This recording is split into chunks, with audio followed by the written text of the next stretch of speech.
React 19 में एक नया फीचर आया है, use transaction and start transaction. ठीक है, तो आज हम लोग इसका प्रैक्टिकल एग्जांपल देखेंगे कि कैसे हम यूज ट्रांजेक्शन और स्टार्ट ट्रांजेक्शन का यूज कर सकते हैं। ठीक है, तो इसका मेनली यूज किस लिए होता है कि सपोज कि हमारे पास कुछ टास्क हैं, तो कुछ टास्क हो सकते हैं हाई प्रायोरिटी के, हो सकते हैं कुछ मीडियम प्रायोरिटी के, हो सकते हैं कुछ लो प्रायोरिटी के हो सकते हैं। ठीक है, तो टास्क की प्रायोरिटी डिसाइड करने के लिए हम स्टार्ट ट्रांजेक्शन और यूज ट्रांजेक्शन हुक का यूज करते हैं।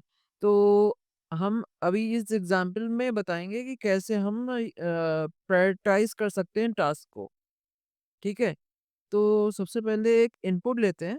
तो ये इनपुट मैंने एक सर्च बनाया है, इसका प्लेस होल्डर सर्च है। ठीक है, और इसमें एक ऑन चेंज इवेंट लगा हुआ है, हैंडल चेंज। ठीक है, तो जब भी इस इनपुट में कुछ चेंज होगा तो ये हैंडल चेंज फंक्शन कॉल होगा। ठीक है, परफेक्ट है। तो जो भी वैल्यू इस हैंडल चेंज से आएगी, तो हमने event dot target dot value से ये वैल्यू निकाल ली। ठीक है, और सेट वैल्यू मैंने एक बनाया हुआ है, सेट वैल्यू और वैल्यू एक स्टेट बनाया हुआ है। तो उसके अंदर हमने ये जो भी वैल्यू टाइप हो रही है ना, जो भी वैल्यू चेंज हो रही है, वो हमने सेट वैल्यू में सेव कर दी है, सेट वैल्यू के थ्रू। ठीक है, तो ये हमारा एक टास्क हो गया।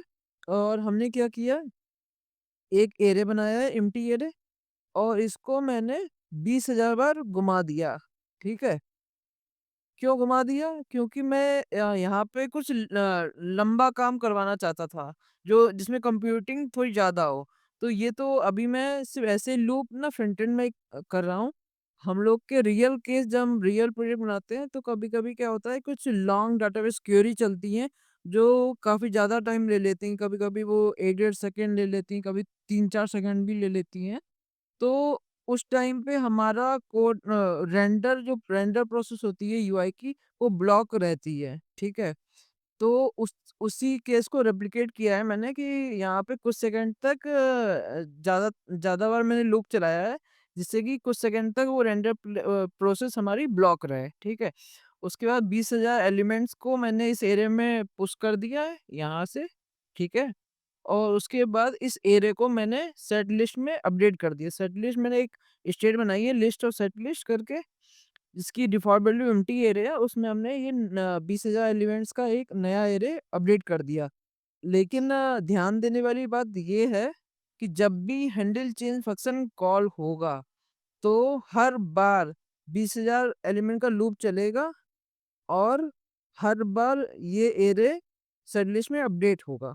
तो ये हर बार हो रहा है, तो ये काफ़ी कॉस्टली प्रोसेस है। ठीक है, तो तो ये अगर हम लोग जो टाइपिंग प्रोसेस हो रही है, ठीक है, जो हम टाइप कर रहे हैं, ये हमारी लो प्रायोरिटी चीज़ है। ठीक है, और जो ये लूप चल रहा है, ये मेरा सॉरी जो मेरा ये लूप चल रहा है, ये मेरा लो प्रायोरिटी है, और जो वैल्यू अपडेट हो रही है यहाँ पे, ये मेरी हाई प्रायोरिटी है। ठीक है, तो फॉर एग्जांपल मैं दिखाता हूँ यहाँ पे, जैसे कि मैंने कुछ टाइप किया, सपोज मैंने टाइप किया डेव। ठीक है, तो ये देखो कितना टाइम लिया इसने यहाँ पे टाइप होने के लिए, और देखो कितने सेकंड के बाद इसने रिस्पॉन्स दिया।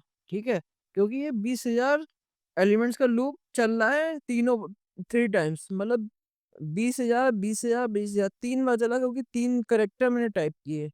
ठीक है, तो टोटल 60,000 एलिमेंट इटरेट हुए।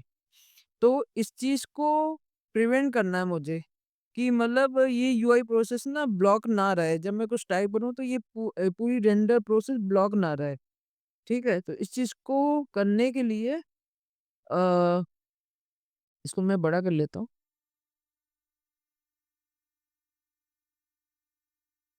ठीक है, अब हम क्या करते हैं, यहाँ पे थोड़े से चेंजेस करेंगे और हम इस इशू को फिक्स करेंगे। तो सबसे पहले मैं क्या बनाऊंगा, एक यूज ट्रांजेक्शन बनाऊंगा। इसकी पहली वैल्यू होती है पेंडिंग, कॉमा, दूसरी होती है स्टार्ट ट्रांजेक्शन।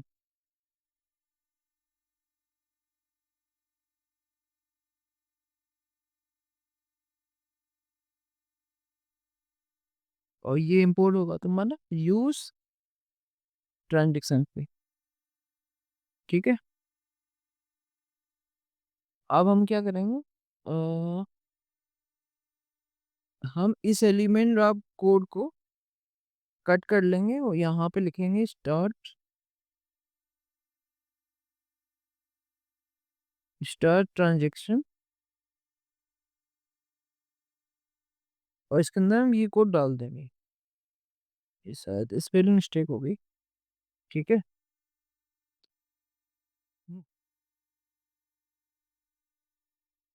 ठीक है, अब मैं इसको एक बार फॉर्मेट कर लेता हूँ। ठीक है, और ठीक है, तो ये मेरा लो प्रायोरिटी टास्क हो गया जो हर बार चलेगा। और ये मेरा लो प्रायोरिटी टास्क हो गया और ये मेरा हाई प्रायोरिटी टास्क हो गया। ठीक है, तो हाई प्रायोरिटी टास्क मेरा हर बार चलेगा और लो प्रायोरिटी टास्क हमारा स्टार ट्रांजेक्शन के अंदर चलेगा। तो जब ये इसके अंदर चल रहा होगा तो हमारा यूआई ना ब्लॉक नहीं होगी, यूआई की रेंडर प्रोसेस ना ब्लॉक नहीं होगी वहाँ पे। तो एक बार देखते हैं। अब मैं दोबारा से डेव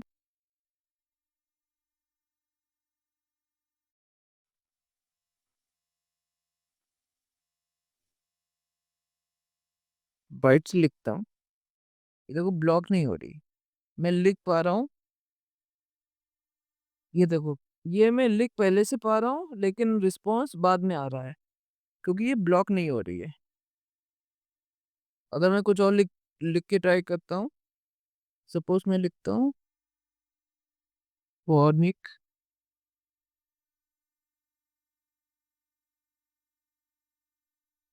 तो मैं लिख पहले से पा रहा हूँ और इसका रिजल्ट बाद में आ रहा है। ठीक है, तो ये हमारी यूआई प्रोसेस को ना ब्लॉक नहीं होने दे रहा है।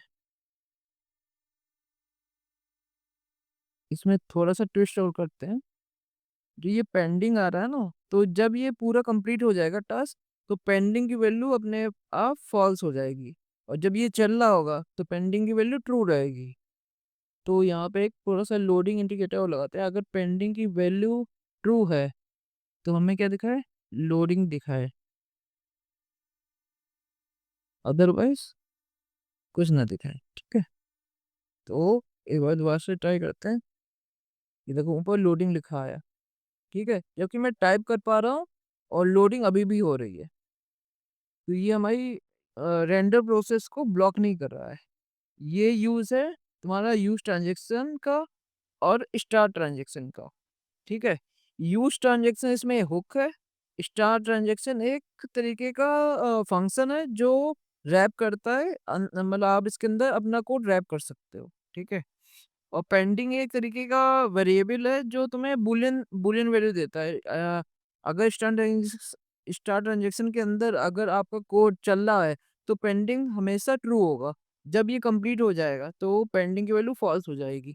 तो इसी पेंडिंग के बेसिस पे हमने देखो लोडिंग इंडिकेटर लगाया। जब हमारा इसके बीच में कोड चल रहा होता है तो पेंडिंग लोडिंग लिखा आता है, और जब ये कंप्लीट हो जाता है तो हम वापिस से लोडिंग को रिमूव कर देते हैं। ठीक है,